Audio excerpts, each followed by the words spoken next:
గురువుగారు, భోగి పండుగ రోజున భోగి మంటలు వేస్తారు, భోగి పళ్ళు పిల్లల పైన పోస్తారు, అలాగే బొమ్మల కొలువును కూడా ఏర్పాటు చేస్తారు.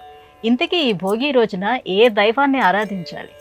భోగి పండుగ రోజున ఏ దైవాన్ని ఆరాధించాలంటే పెద్దలు చెప్పారు, సూర్య భగవాను ఆరాధించాలి. ఎందుకంటే సూర్యుడికి సంబంధించే ఉత్తరాయణము దక్షిణాయనము, సూర్యుడి యొక్క గమనాన్ని పట్టే మనకి పండగలు ఏర్పడ్డాయి. కాబట్టి అధిష్టాన దేవత ఎవరు? సూర్యుడంటేనే మళ్ళీ నమస్సవిత్రే జగదేక చక్షుషే జగత్ప్రసూతి స్థితి నాశహేతవే త్రయీమయాయ త్రిగుణాత్మకారినే విరించి నారాయణ శంకరాత్మనే. సూర్యభగవానుల్లోనే విష్ణుమూర్తి ఉన్నాడు, శంకరుడున్నాడు, బ్రహ్మదేవుడున్నాడు. కాబట్టి త్రిమూర్త్యాత్మకుడు, మూడు మూర్తుల్ని తనలోన కలుపుకున్నటువంటి ప్రత్యక్ష నారాయణుడు, కనపడేటువంటి దేవుడు సూర్యభగవానుడు, ఈ లోకానికంతటికీ వెలుగును అనుగ్రహించేటువంటి వాడు.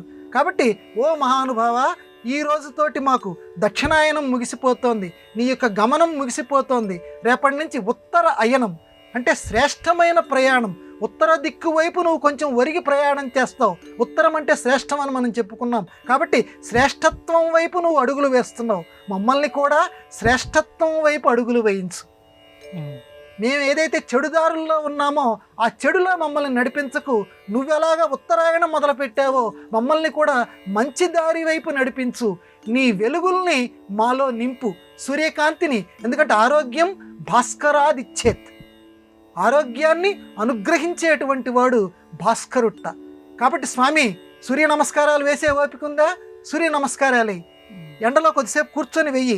లేదా నాకు అంత ఓపిక లేదు, నేను పెద్దవాడిని అయిపోయానా, ఒక నమస్కారం స్వామివారికి పెట్టు. స్వామి, నాకంత ఓపిక లేదు, ఈ ఆసనాలు వేయలేకపోతున్నాను, సూర్య నమస్కారాలు చేయలేకపోతున్నాను, నా నమస్కారాసనమే నీకు ఇస్తున్నాను అని నమస్కారం చేయి. ఎందుకంటే అప్పటికైనా ఆయన ఆరోగ్యాన్ని నీకు ప్రసాదిస్తాడు.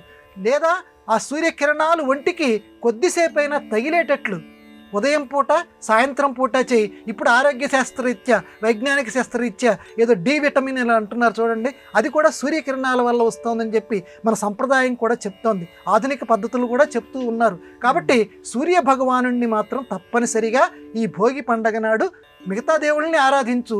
సూర్య భగవానుణ్ణి అంటే ఒకే టికెట్ మీద 2 సినిమాలలాగా లేకపోతే 3 సినిమాలలాగా ఒక్క సూర్య భగవానుణ్ణి ఆరాధిస్తే ముగ్గురు త్రిమూర్తులు, ముగ్గురిని నువ్వు ఆరాధించినట్టు అవుతుంది. కాబట్టి సూర్యుడిని తప్పనిసరిగా ఈ భోగి పండగ నాడు ఆరాధించు. శ్లోకాలు చదివి సూర్యాష్టకం చదువు.